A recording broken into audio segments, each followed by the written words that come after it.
In this video, we're going to discuss a very sad case out of New Jersey, approximately just about 45 miles south of Manhattan. Naomi Elkins is 27. New Jersey mother appeared before a judge today on charges that she killed her own two children. The horrific crime played out inside an Ocean County home yesterday. Lakewood police responded to Shenandoah Drive yesterday around 5 p.m. for a report of two children in cardiac arrest. It said that Naomi Elkins, 27, appeared virtually for a short hearing in Ocean County Court on Monday, this past Monday. Her defense team asked for a mental health evaluation, and the judge agreed. She's going to remain behind bars until at least July the 29th, and she'll undergo the mental health evaluation on July 18th. First responders arrived at Elkins' home in Lakewood on June 25th as she called to report an emergency, according to authorities. The rescue workers found Elkins' two daughters, ages 3 and 1 years old, unalive in the home.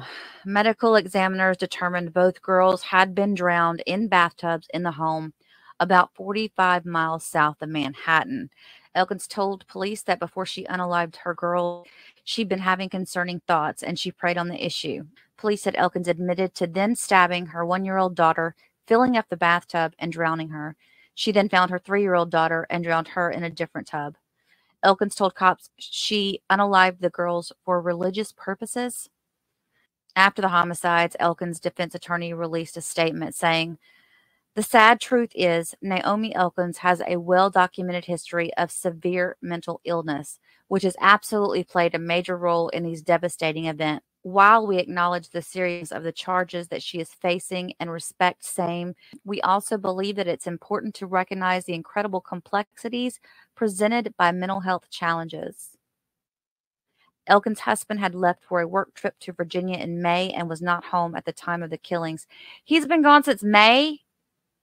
Well, no wonder she's having mental health issues with a 1 and a 2-year-old by herself. What's wrong with these people? And if she had such mental health issues, why did her husband leave for so long? Even if it was work, why didn't he do something about that? Why didn't he have somebody there helping her or do something to have somebody watch after her? She has been formally charged with 2 counts of murder and 2 weapons offenses. She has been behind bars since her initial arrest, and her intentional detention hearing is delayed. Oh, it's been delayed twice. You know, the one thing I will say, though, is that, and I'm not defending this woman by no means, but I kind of wonder if she was going through postpartum depression. So if she has a 1-year-old, when does postpartum depression occur and how long does it last? That is my next question. If you're not familiar with postpartum depression, it's a mood disorder that can affect women after giving birth. It can cause intense feelings of sadness, anxiety, and exhaustion that can make it difficult to care for yourself and your baby. Symptoms can include crying, irritability, changes in eating or sleeping patterns, insomnia, loss of appetite, difficulty bonding with the baby, withdrawing from family and friends, fear of not being a good mother, and hopelessness. It says that symptoms usually develop within the first weeks after giving birth, but they can start earlier during pregnancy or later, up to a year after birth, if left untreated. So that's important to remember because, you know, that could be a part of it. And based upon that, they may be able to get a mental health professional to come into court and to say that she was undergoing postpartum depression. I know that's been used in the past. But, I mean, look at Susan Smith and where she's at. She's trying to get out right now, and that girl ain't going nowhere. They better not let her out. Of course, we know she's a psychopath. But, okay, I want to show you guys a couple of news reports that I put together on this because I thought they just were done well to help fill you in on the case. County mother has been charged with the horrifying murders of her 2 children. These victims were just 1 and 3 years old. Police were called to the Lakewood home of 27-year-old Naomi Elkins yesterday afternoon for reports of 2 children who were in cardiac arrest. Investigators say both victims had been drowned. The younger victim was also stabbed.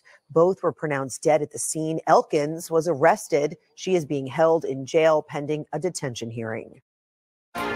Well, we do have shocking new details out of Lakewood, where Naomi Elkins is charged with drowning her 2 young daughters. News 12 New Jersey's Amanda Lee is here with more and a warning this evening. These new details are extremely graphic. Today, we received the court documents explaining Tuesday night's tragic details and a statement from the Elkins family attorney explaining her mental state. We also learned that Elkins was an employee at the daycare attended by her toddlers. According to the affidavit, Elkins told detectives she began having concerning thoughts on Monday and spent the night praying.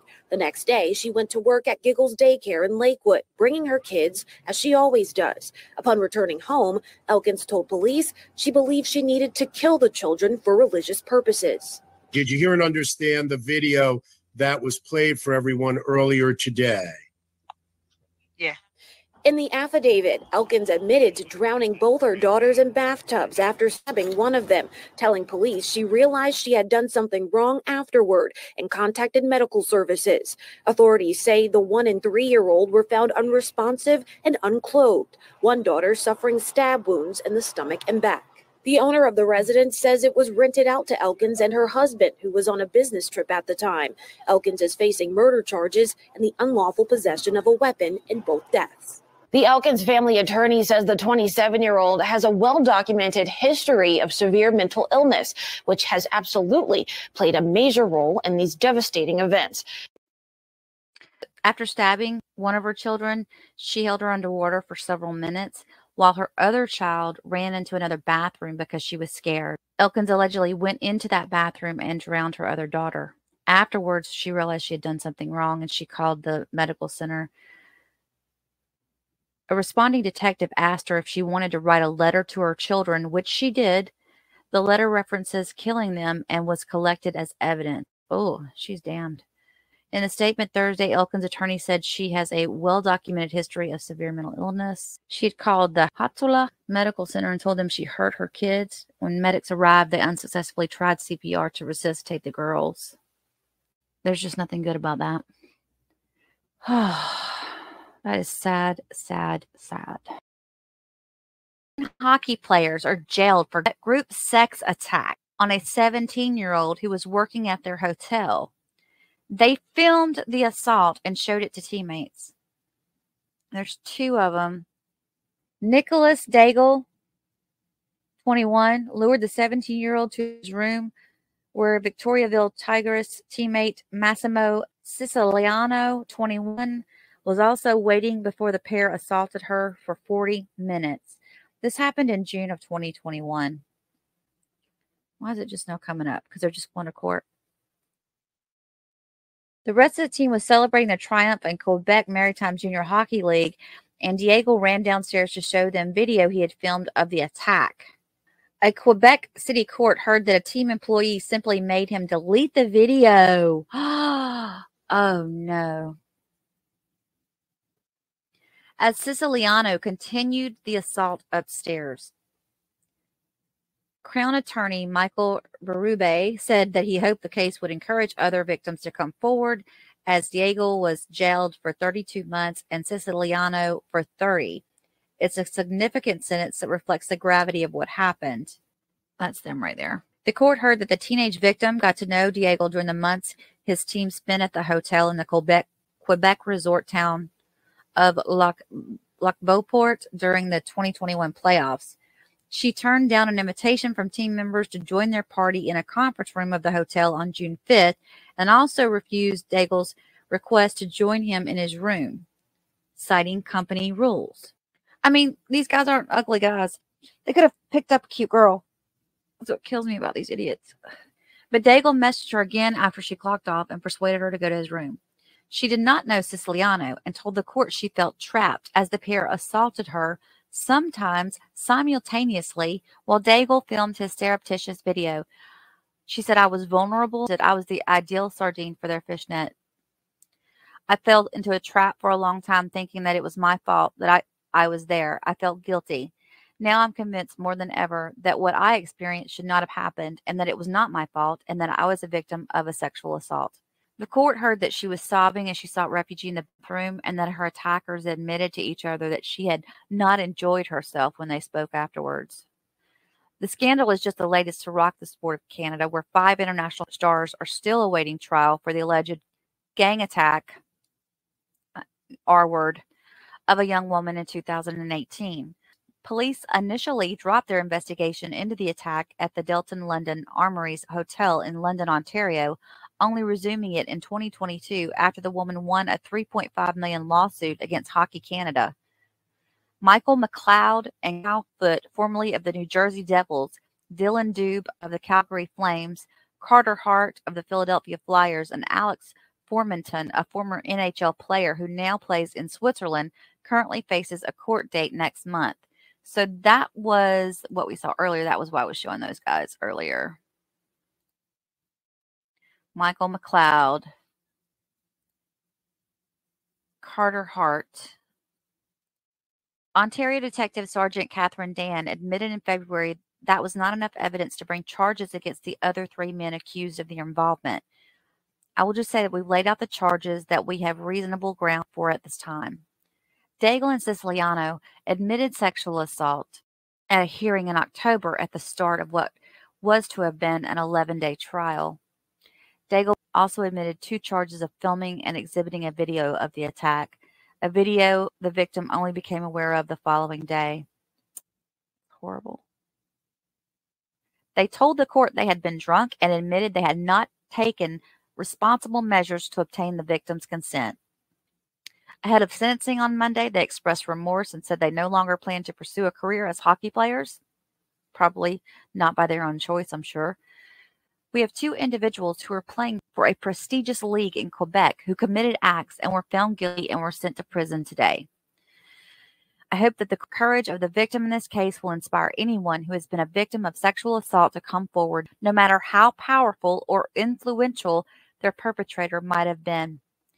That's so true, you guys. This happens so more often than we know, and it's just not, the victims are just don't feel like they have anything to stand on when it comes to this stuff. Now, I know you guys recognize this guy because he was arrested previously. This is the stepfather and the North Carolina girls missing, but now they're arrested the mom. The mom got out of jail a few weeks ago, time served for not reporting her daughter missing.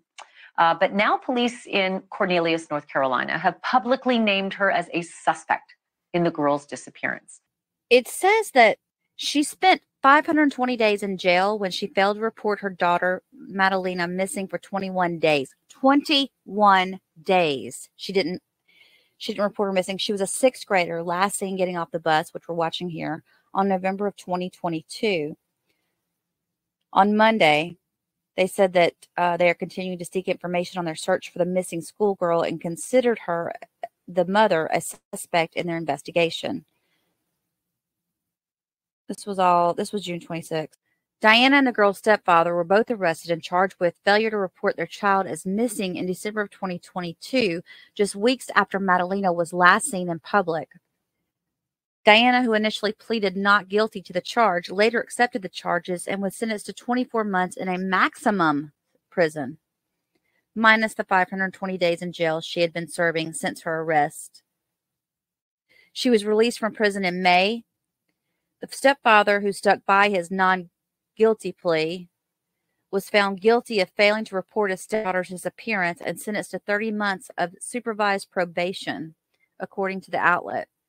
Since the mother's release, investigators put out a flyer with Diana's face next to her missing daughter and believe she may have something to do with her daughter's disappearance. The Cornelius Police Department told the outlet that neither the mother nor the stepfather had been charged with any new crimes following the allegations. Diana only reported her daughter missing on December 15th of 2022 after a school resource officer at Bailey Middle School pressed her on the girl's prolonged absence from class. Diana told detectives she had not seen her daughter since she went to her bedroom around 10 p.m. on November the 23rd, 2023. The mother also shared that she and the stepfather got into a massive argument that same night, and the stepfather reportedly hopped in the car and drove alone about 550 miles to visit his family in Michigan. The following day, Diana entered her daughter's room to discover the 11-year-old was gone. The mother told a detective that she believed her husband put her family in danger the night Madalina went missing. In an article back in December of 2022, what she had originally said was that the stepfather fled their home after a fight on the night that she last saw her daughter. The police went in to search the family's home, where the officers previously found an area blocked off with plywood. It also came as the FBI and local cops released a handwritten statement from the 11-year-old girl's family saying they were devastated and absolutely heartbroken and desperate to find her. They said, "We love Madalina and are shocked by these circumstances. This is something no child or family should ever have to endure." The letter said that she was beautiful, smart, kind, and loving. The family did not identify who was behind the statement. Madalina's mother, Diana, who was 37 years old, and her stepfather, who's 60 years old, have both been charged with failing to report her missing for at least 22 days. During police interviews, the mother told detectives that on November 23rd, the same night that she saw her daughter, she argued with her husband. He then drove off to see his family in Michigan. The mom said she saw her daughter go into her room at 10 p.m. that night without elaborating on whether it was before or after he had left and the fight had ended. So she never really told the police at that time whether he was still there or not. Okay. So it was more than 12 hours later on Thanksgiving morning that she realized her daughter was not home. She waited 3 days before telling the stepfather that his stepdaughter was missing, and weeks more before admitting to Madalina's school that she did not know where her 6th grader was. What? Who does that? When questioned, she told detective that she believed her husband put her family in danger and that she delayed reporting her daughter missing over fears it would damage her marriage. Well, there's the problem right there, girls and boys. She's putting a man before her own child. The affidavit did not elaborate on why she felt endangered or if it was directly related to Madalina's disappearance. The mom also admitted ignoring pleas from relatives to call the police, the report said, without stating if it was to report her husband or her missing daughter or both. She insisted in police interviews that she had no idea where her daughter was, stressing that she had no friends or family in the area that she might be staying with. So I just wonder if he took the little girl, he got mad and he took the little girl and did something with her. But how come nothing else has happened on this? Why is there not anything more on this case? I guess this is going to be one where, down the road, all of a sudden they're going to have a news conference and announce that they found her or someone's confessed. The police said, "We continue to seek information on the whereabouts of Madalina Cojocari, who has not been seen since November 21st of 2022. Her mother, Diana, is considered a suspect in her disappearance." Madalina has brown hair and brown eyes. She was 4 foot 10 inches tall and weighed about 90 pounds at the time of her disappearance. She was last seen wearing jeans, pink, purple, and white Adidas shoes, a white t-shirt, and a jacket. Police said Madalina's disappearance was not reported to Bailey Middle School until December 15th, and she was in 6th grade at the time. She said when she discovered her daughter missing, she never mentioned to the stepfather that, do you know where she went or anything like that. So, yeah, I mean, they probably knew she was involved all along if the school was the reason that this was all brought to the police. The stepfather did file for divorce from her shortly after the trial, and they both blamed each other for the girl's disappearance. Stepfather claimed that Diana Cojocari sent her daughter to live with relatives in Moldova to protect her because she believed Russians were after her.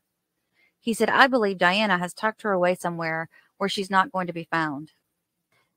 The mother, Diana, has suggested that stepfather sold the girl for cash. And if she thought that, she was okay with not reporting her. In July of last year, officials said they received numerous tips of possible sightings, but all of them determined not to be Madalina after investigating it further. If you have information, you can contact the Cornelius Police Department at 704-892-7773. Oh, they've got to get some justice for this little girl. Okay, I know you guys are familiar with this psychopath's little face. This is the one who is accused of opening fire from a rooftop onto a 4th of July parade revelers in Highland Park, Illinois. This was 2 years ago when he did this. It's actually just had the 2-year anniversary. And 7 people were killed.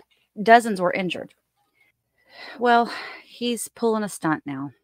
Good afternoon. I'm Erica Sargent. New today, the Highland Park Parade's shooting suspect rejects a plea deal. In a stunning about-face, he declines to change his plea. The courtroom was packed with survivors who say once again they are devastated. Family worked up the courage today to face the man accused of hurting so many, but instead will now face a lengthy trial next year.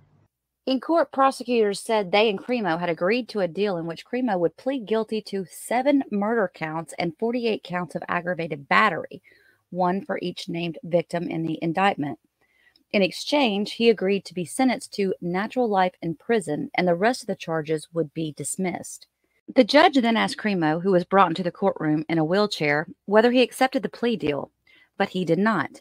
His attorneys asked the court for a recess to discuss the deal with him further, and then they all left the courtroom. When they returned, the judge again asked Cremo whether he wished to go forward with the plea deal, and he said no. The judge then tentatively reset the trial for February the 25th of 2025. The victim family members gathered outside the courtroom, and obviously they're all just disgusted once again because he continues to terrorize these families. Me personally, been really emotional for the past 2 weeks or so, or the last week, and it's hard. It's hard, and just to come in here and see the person that took my dad it's not something that you want to do. You know, you don't take it lightly. And this man who was living the American dream, he died the American nightmare. Legal experts said that he really wasn't getting anything out of the deal, so they're not surprised that he didn't take it. But Cremo III had previously pleaded not guilty to 21 counts of first-degree murder, 3 for each deceased victim, as well as 48 counts of attempted murder and 48 counts of aggravated battery with a firearm for each victim struck by a bullet fragment, or shrapnel. If convicted, he faces a maximum sentence of life in prison, as Illinois does not have the death penalty. The charges stem from the mass shooting in Highland Park, which is a wealthy suburb in Chicago. At 10 a.m. on the 4th of July, the shooter was perched on a rooftop overlooking the parade route and used a high-powered rifle to fire more than 70 rounds into the crowd, sending hundreds of attendees fleeing in terror. Cremo was 21 at the time. He was dressed in women's clothing to conceal his identity and used makeup to cover his tattoos during the shooting. Afterwards, he allegedly left the roof and blended in with the fleeing crowd, sparking a regional hunt for his whereabouts. He was arrested after a brief car chase in nearby Lake Forest later that day. He admitted he carried out the attack and said he emptied 2 30-round magazines before loading the weapon with a third, and he continued to fire. The victims' names were Catherine Goldstein, she was 64 years old, Irina McCarthy was 35, Kevin McCarthy, 37, Jacqueline Sundame, 63, Stephen Strauss, 88, Nicholas Toledo Zaragoza, 78, and Eduardo Uvaldo was 69. Another 48 people were injured, including an 8-year-old boy who was paralyzed by a shot to his back. Today you saw absolute, unadulterated evil. This was a calculated effort on his part to continue the suffering that our clients are going through. The shooter illegally purchased multiple weapons, including the one used in the attack, even though he had 2 encounters with police in 2019 related to threats to himself and others. He had recently attempted to commit self-harm, we'll use the S word, by machete. And this character has or had a YouTube channel, and some of the videos that he put out there were just the strangest and craziest, and I mean, all the signs were there, you guys. But his parents, who are absolutely insane, in my opinion, or allowed him to buy these guns. His father, Robert Cremo Jr., pleaded guilty last November to 7 counts of misdemeanor reckless conduct for signing his son's application for an Illinois firearm owner's identification card in 2019. And that was just months after the police reports about his concerning behavior. The card is required to purchase any guns in Illinois, and people under 21 need a guardian to sign for the application. So his father was sentenced to 60 days in jail as part of a plea deal and 2 years probation. If you find interest in this case and want more, I do have previous videos about the family and their complete dysfunction that probably led up to this kid being the way he is. I would say probably at least 25% of the reason why he is. The rest, he might have just been born that way. All I wanted was to be able to fully grieve my mom without the looming trial, knowing that he was going to spend the rest of his life in jail. I was hoping for closure. I that's what, that was the goal for today, to just be done with this. Investigators say back in 2022, Cremo had planned the attack for weeks. And that's what happens when you unlawfully place a gun in evil's hand. You are going to get a reign of terror. I'll do my best to stay up on top of this, you guys, so that we can follow this trial. Again, it goes into next year, but I'm sure this is not the last that we've heard of this psychopath in 2024.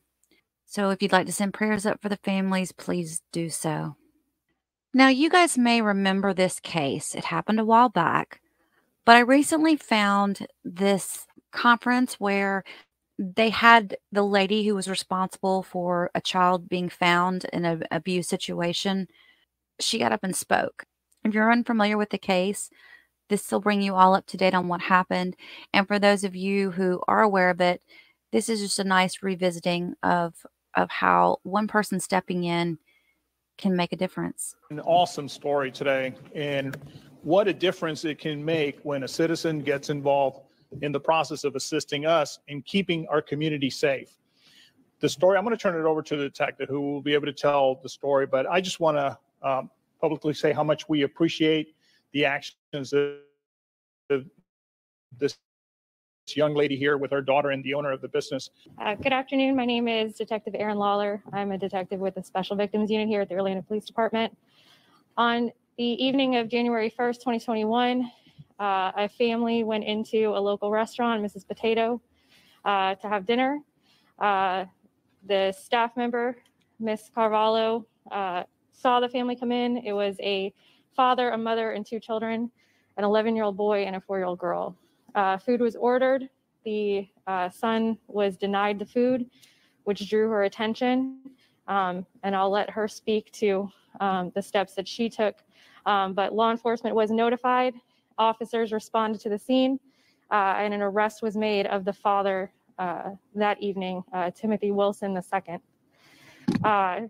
After that, the child was transported to the hospital due to his injuries.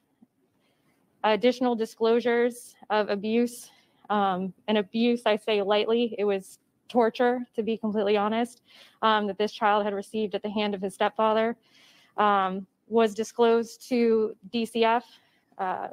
We did additional forensic interviews with the child on Monday the 4th, and on Tuesday the 5th, there were 2 arrest warrants, one for the stepfather, Timothy Wilson II, for additional charges, which included 3 counts of aggravated child abuse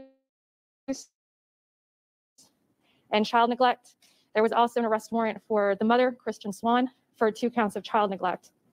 To be honest, what this child had gone through, like I said, it was torture. There's no justification for it in any realm of the world. I'm a mother, and seeing what that 11-year-old had to go through is just, it shocks your soul.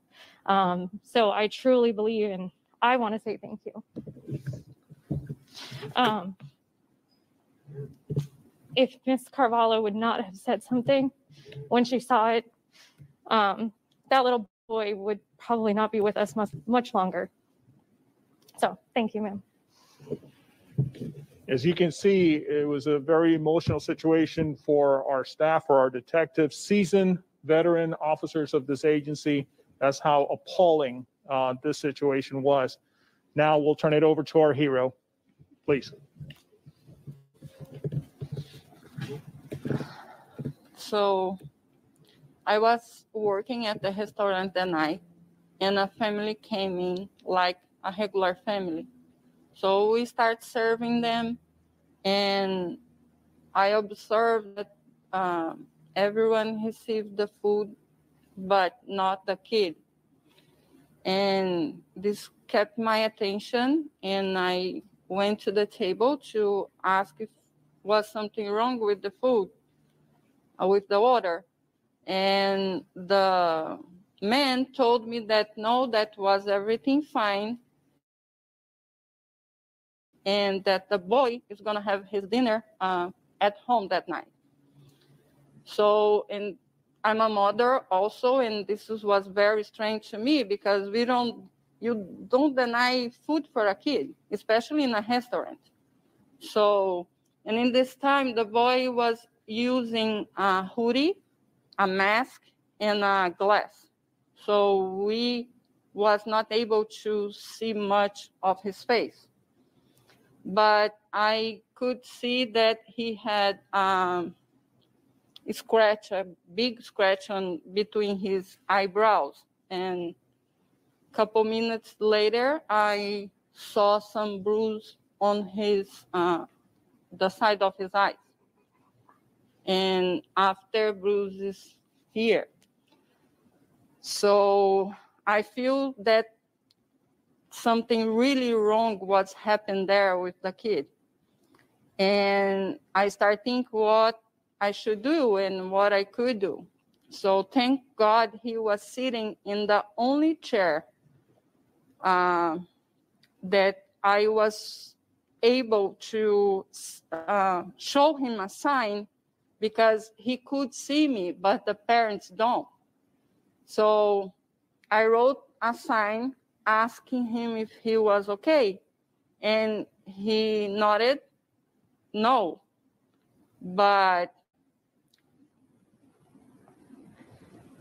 I knew it that he is afraid or he's not comfortable saying that he needs help. A couple minutes later, I wrote another sign asking him if he needs help. And this is when he nodded yes and make a movement with his hand like that, showing that he didn't know what to do. And was when I called 911, and a couple minutes later, the police came in and took over the situation in an amazing way. Instead of, and thanks God, the boy is safe now. You know, what she did, she was put in a sticky situation, because think about it. Let's say you're in that position and you feel like something's wrong and you're like, well, but if I report something and these people aren't abusing their child, then I'm interfering with these people trying to raise their child. So it's like, do you go there? Do you get involved? Most people today, they're scared to get involved. I kind of think I might be, you guys. I might be one of those. It's like, well, I don't want to cause a scene. But I think the one thing that she had going on this is that when she held up the sign, she could do that without there being a whole lot of attention brought into it. And when she got that confirmation from him, it gave her the strength to make that phone call. I think without that, she probably, nothing would have happened. If he had not been sitting in that spot that he was sitting in a way that no one could see her hold up the sign but him at that table, then she wouldn't have been able to pull this off. So I give her kudos. It takes a lot of strength, and she's probably a mom. She probably just has that instinct that maybe me not having children, I don't have. But it was an interesting case. He was in court it was about a year ago, where he was sentenced. And I want to show you guys some of his sentencing. And oddly enough, guess who his judge is? We all remember the Honorable Judge Wooten in the Sarah Boone trial. He was the original judge on the case, and bless his heart, he got the heck out of there. So let's watch this hearing real quick. The court allows. I greatly appreciate your time and consideration in this matter. Sincerely, Aaron Smith, Detective, Orlando Police Department. The next written statement is from Detective Jennifer Wing. Dear Honorable Judge Wooten, my name is Jennifer Wing and I am a detective with the Orlando Police Department. I have been employed with the agency for 10 years. I'm currently a task force officer assigned to the Federal Bureau of Investigation Violent Crimes Against Children Task Force. My job is to work with FBI agents at the Orlando Resident Agency to combat very violent offenders who entice, manipulate, and abuse children in the worst ways possible. On January 5th, 2021, Detective Smith requested I assist with an interview for Timothy Wilson II and Kristen Swan, and to assist serving a search warrant at their hotel. Although I had a small part in this case, I observed the pictures of Jonathan and heard the descriptions of the incidents Jonathan had to endure for many years. When I located the green ratchet straps in the vehicle during the search warrant, the incident became real for me, as I was holding something that made Jonathan feel powerless and hurt at the hands of someone who should have been a role model in his life. The disregard Wilson II played for Jonathan's life and mental stability shows just the kind of person he really is. He was very unapologetic from the beginning of the investigation through the trial and believes he did nothing wrong. In my experience, working with offenders who prey on children, the worst offenders don't care about their victims, their feelings, and their experiences. Additionally, in my experience, the worst offenders like Timothy Wilson also deserve the lengthiest sentences due to their mindset and unlikely ability to be rehabilitated. I have experienced and investigated what I believe are the worst cases of child exploitation in the city of Orlando and on the federal level. In this case, perpetrated by Wilson, ranked among the top cases for abuse of children I have ever seen. I would respectfully request the maximum sentence provided by law to Wilson II. This is one of the many ways to give Jonathan a sense of relief and power back over his life. Thank you for your time and consideration. Sincerely, Jennifer Wing, Detective, Orlando Police Department, Special Victims Unit. The last written statement is from Andre Gaines. To whom it matters, my name is Andre Gaines. I am an engineer paramedic employed by the City of Orlando Fire Department. I began my shift on January 1st, 2021, assigned to Rescue 10 for 24 hours. In the early hours of January 2nd, 2021, I was dispatched to the Publix parking lot near the 4600 block of Kirkman Road. Responding to the scene, I had no idea this call would change my life and continue to haunt me for the rest of the year and beyond. I have been working the streets of Orange County and the city of Orlando for 30 years in an emergency medical services capacity. During that period, I have responded to various emergency scenarios with significant injury up to and including death. I have had to treat people that were hit by a train, pedestrians hit by a vehicle, as well as bicyclists or motorcycle riders struck by vehicles. I have seen multiple patients that have been shot and near death, if not already dead. I have treated patients who have been stabbed and had their internal organs visible through the wounds. I've been to auto accidents where occupants, due to the force of impact, became entangled in the vehicle. I have responded to and treated patients that have been injured in active shooter incidents. Having witnessed all of this and treated the extreme, I was still in a good place mentally. In the early morning hours of January 2nd, 2021, that changed. I was directed by OPD to evaluate the injuries they observed on an 11-year-old boy. He was wearing a hoodie and I could still see the bruised area and swelling on his right cheek. I asked him to remove the hoodie from his head for further examination. When he pulled it down to his shoulders, I saw injuries that actually made me tear up. Prior to this incident, I have never encountered a child who was conscious, alert, and aware of their surroundings with the injuries I found. He appeared to be dead. He had what appeared to be dead tissue around the rim of his right ear. There was significant bruising behind the right ear that was consistent with a basilar skull fracture. It takes an enormous amount of blunt force to cause this type of injury. Once I got him into the back of the rescue for transport, I had him remove the hoodie. He had finger bruises on both biceps. He had a bruise on his chest that was significant, blunt injury. He had peppered bruises on his back in various stages of healing. When asked how it occurred, he told me, matter of fact, he was regularly beaten by his stepfather. He described to my horror how he was hung upside down and beat with a broomstick or back scratcher. He described how he was repeatedly punched in the chest by his stepfather. His description of the abuse made me feel like he thought this was a normal way of life. I am confident that had the waitress not intervened, this young man would have died from the abuse he was subjected to. My life has forever been impacted. I am lost at how any grown adult male can process that beating and abusing a child is okay. I am lost at how this man, who had a visual reminder of what he was doing to this boy, was not prompted to stop or seek medical care for the boy's injuries. Fortunately, in this situation, God is the ultimate judge for the soul of this man. However, since this is not about God and it is about the here and now, this man deserves to never experience a day that he can walk amongst the human race. He should never have even the remotest possibility to interact or injure another child. He doesn't deserve to be an integral part of any family unit because, in my opinion, he is not fit. He is a coward that would never attempt to do this to another grown man.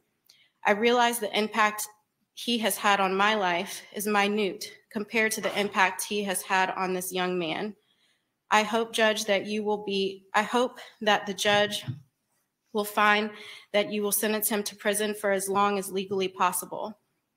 I hope that he will be placed in the general population whenever he goes to prison. Even then, he will still not have a proper concept of how he has damaged the boy or impacted the lives of all those who had to deal with the aftermath of his choices. Judge, I do have the victim's father present on Teams. It is my understanding that he does not wish to make an impact statement. He is just here for observation purposes, but that concludes the statements from the state.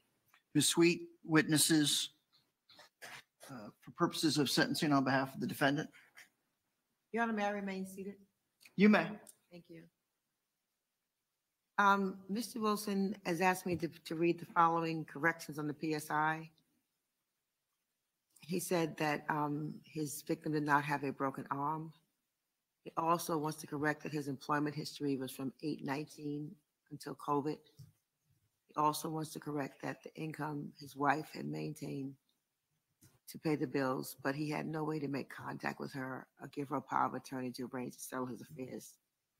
So, and that's another problem. As far as his family, he said, I haven't lived with my family since I was 17. And that has been for the last 25 years. Significantly, he states that he was abused most of his childhood, sometimes to an extreme, and he was also sexually abused at 13 months, not 13 years of age. His control issues are not from seeking power. It comes to ensure and provide protection. His military history, he was an E-5 aviation mechanic in the U.S. Navy and was generally discharged under honorable conditions, not dishonorably discharged. He also wants the court to know that he completed the Fatherhood Initiative program. And I have here a letter from him to read into the record. Your Honor, I stand here today facing your mercy on what will be the rest of my life. I humbly request a few minutes, Your Honor, for the following statements.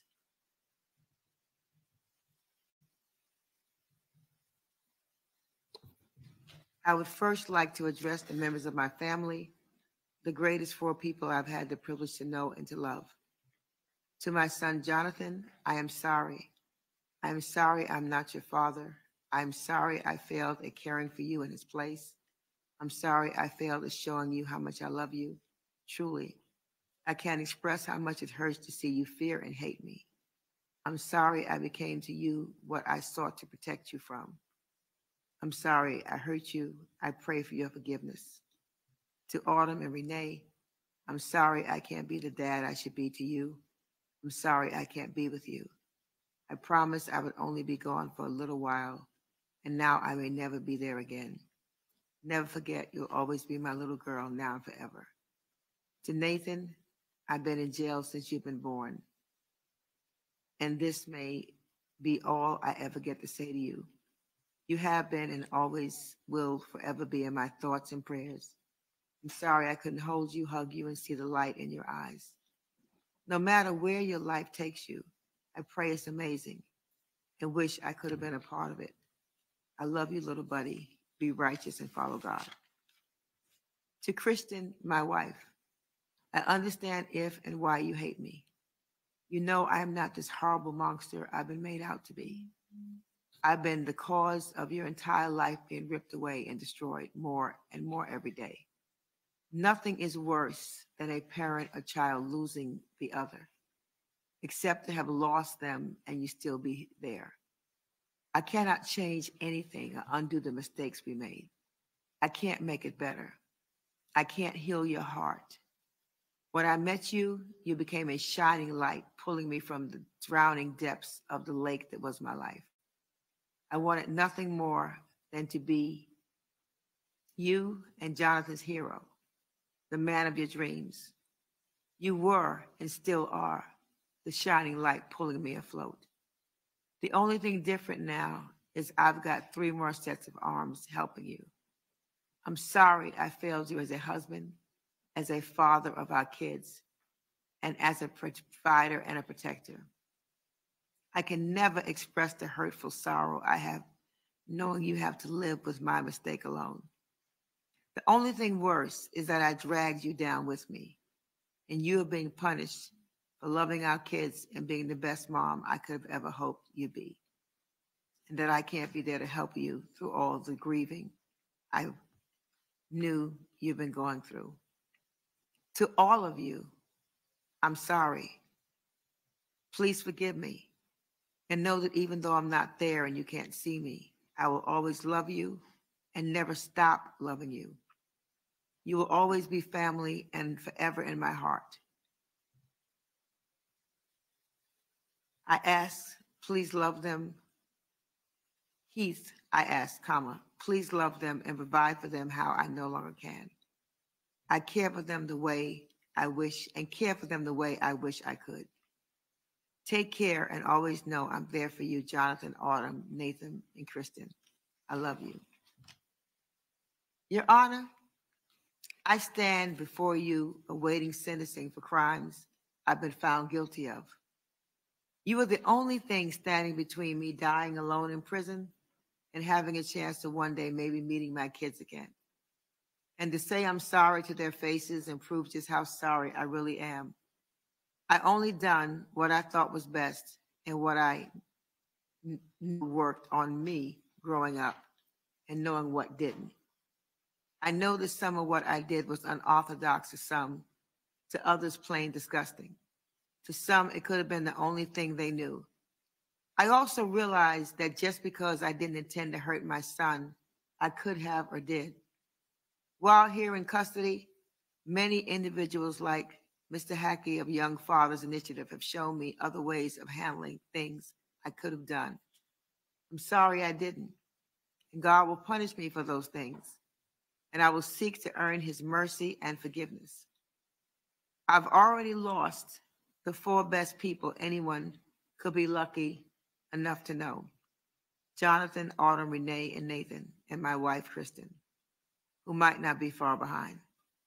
I haven't had the chance to say I love you or I'm sorry in 2 years. I don't know where she is in my life at the moment. She may be charged with crimes as well, but I assure you she is an innocent bystander in these unfortunate events and loves her children more than anything in the world. She has already lost 2, and if she does any time, she will permanently lose our son as well. No mother deserves that. Please consider that in her sentence. I also ask that you please allow me to contact my wife to help settle my affairs in our lives after I'm gone, such as my living will and power of attorney. I have no one else in my life capable of doing so. In closing, I'd like to say I'm wrong about a lot of things. I try to fix things and I made things worse. I love and I love wrong. I love my family, each and every one of them, and in doing what I did, it wasn't for malice. It wasn't to be cruel or for personal joy. It was to chastise my son and his discipline and to show responsibility as he was growing up. I understand now that there were other ways to do that, and I was ill prepared to be a parent. I am not guilty of not trying, and I'm not the monster I've been made out to be.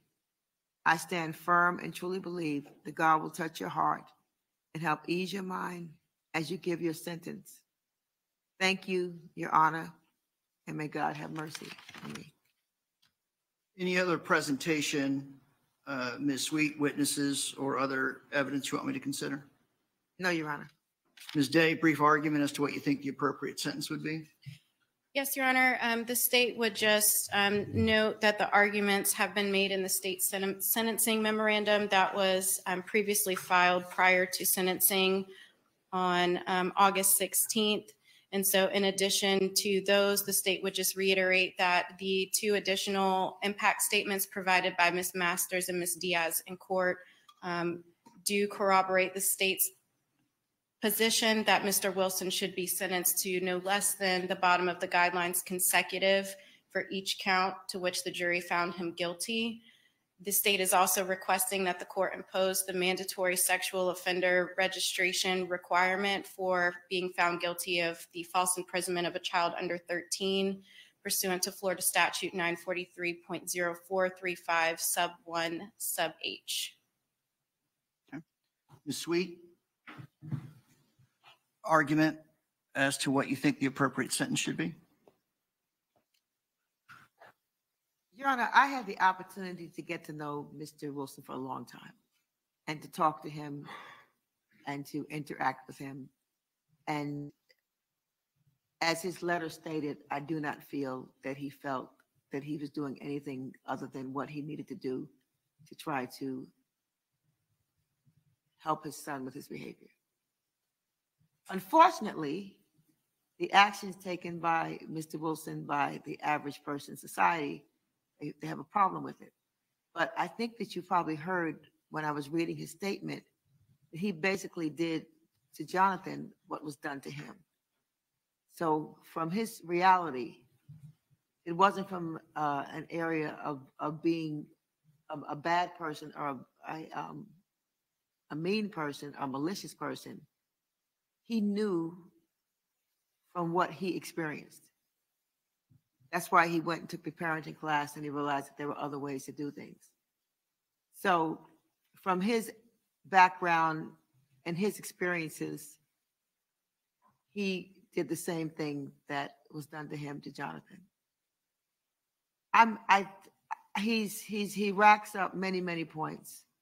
I believe that the guidelines allow for that. I don't believe that he needs to have consecutive sentencing. I believe that the guidelines are putting out an appropriate amount for what happens. I don't think that we need to take the rest of his life. While I listened to the impact statements, and I, like you, yourself, and many of us, we've been here for many years, and we've looked at things. If I felt for 1 second that he was being malicious, if I felt for 1 second that he was doing something to be mean, if I felt for 1 second that he was trying to do something to just be bad and a bad man, I wouldn't be sitting here. He did what he thought was best. The problem is that what he did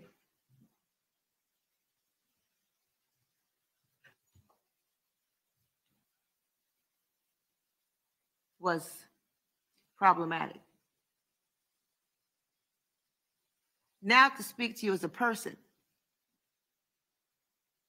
and not a lawyer, I think about Mr. Wilson as he sat through the trial and he listened to all the evidence that the state presented, and he listened to people how they described him. He's really not that person. If you can stand and think about what he was trying to do. He didn't know what to do. He did what he thought was the best thing to do. He didn't understand how to manage Jonathan. Jonathan has issues. He has some sort of mental health issues. He has things that needed to be addressed that weren't addressed. Mr. Wilson was ill-equipped to deal with it. So basically what he did what he thought was best. And unfortunately, the last choice of Christmas Day, when he said, we're going to go, they'd been to escape rooms. So he tied the child up and put the key within reaching distance so the child could escape before he opened his presents. That was grade A horrible. Unfreaking believably horrible. But Mr. Wilson thought that he was doing something to have fun and to teach the child how to escape if he got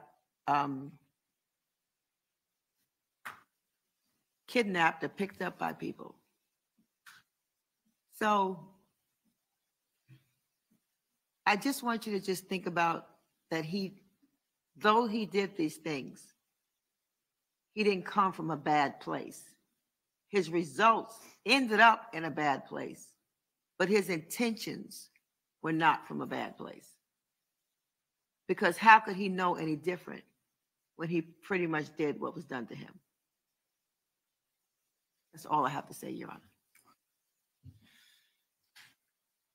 A narrow legal question for the lawyers before I impose sentence. In the state's sentencing memorandum, they discussed scoring the injury in the case as moderate, but they did address what the score sheet might look like if the court chose to score this as slight. Ms. Sweet, are you arguing that the evidence presented at trial is insufficient to support moderate injury points being scored?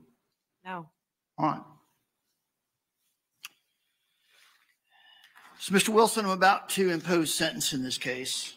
Usually when I impose sentence, particularly after trial, I will share a few words so that everyone in the court understands the court's reasoning for the sentence it's going to impose. Oftentimes I feel like to some small extent it might give guidance to the defendant, might give guidance to society at large as to what the law does and does not allow. Candidly, I've struggled to find what words I could possibly express or need to be expressed to address the circumstances of this case. As I've sat and listened to the presentation, certain words that were presented to me stood out in my mind. The fact that you repeatedly reference this as a mistake or your conduct as a mistake. At other points, the word unfortunate was used. And then at one point, Ms. Sweet used the word problematic to describe your behavior. None of those are words that would remotely reach my perception of your conduct in this case. Probably the only words I heard in the defense presentation that would match my perception of the evidence in your conduct was the phrase grade A horrible. I spent 10 years on the bench. I spent 16 and a half years before that as a lawyer, almost all of that time working in criminal justice. I'm aware of cases that had more of child abuse that had more tragic consequences, cases involving the death of a child, cases where a child received a permanent injury, such as being paralyzed, things of that nature. But I don't ever remember any case of such prolonged, malicious, extensive, and ongoing abuse as was presented in this case. I understand that people in society might have reasonable disagreements about the role of corporal punishment in the raising of children. But I can't believe any reasonable person would look at your conduct and find that that conduct falls within the realm of reasonable parenting.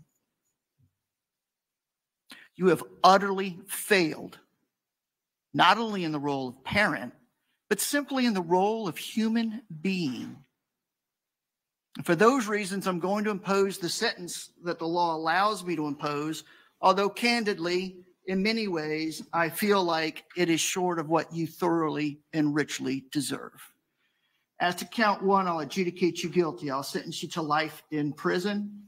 As to count two, I'll adjudicate you guilty. I'll sentence you to life in prison. As to count three, I'll adjudicate you guilty. I'll sentence you to life in prison. Is to count four, I'll adjudicate you guilty. I'll sentence you to the statutory maximum of 30 years in prison. As to count five, I'll adjudicate you guilty. I'll sentence you to life in prison. As to count six, I'll adjudicate you guilty. I'll sentence you to the statutory maximum of 30 years in prison. As to count seven, I'll adjudicate you guilty. I'll sentence you to life in prison. As to count eight, I'll adjudicate you guilty and sentence you to the statutory maximum of 30 years in prison. As to count nine, I'll adjudicate you guilty. I'll sentence you to the statutory maximum of, actually, as to count five, since the lowest permissible sentence is 378 months in the Department of Corrections, as to count nine, I'll sentence you to 378 months in the Department of Corrections. As to count 10, I'll adjudicate you guilty. I'll sentence you to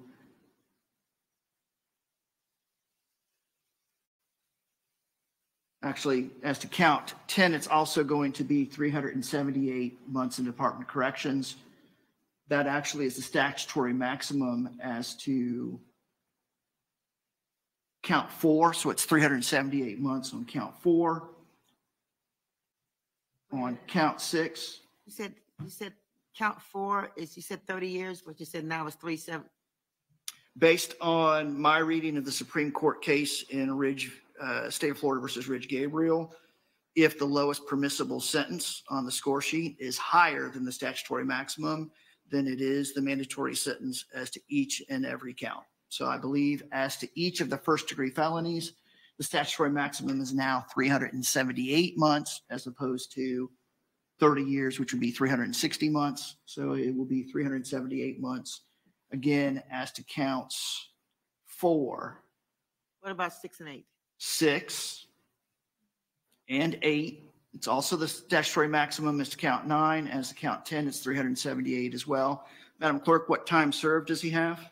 1 year, 206 days. I'll give you credit on each count for 1 year and 206 days time served in the Orange County Jail. I will designate you a sexual predator pursuant to Florida statute. If for some unfathomable reason you're released from custody before your death, you'll need to require to comply with all those conditions. State, do you have a separate order on that? I will provide one to Your Honor. All right.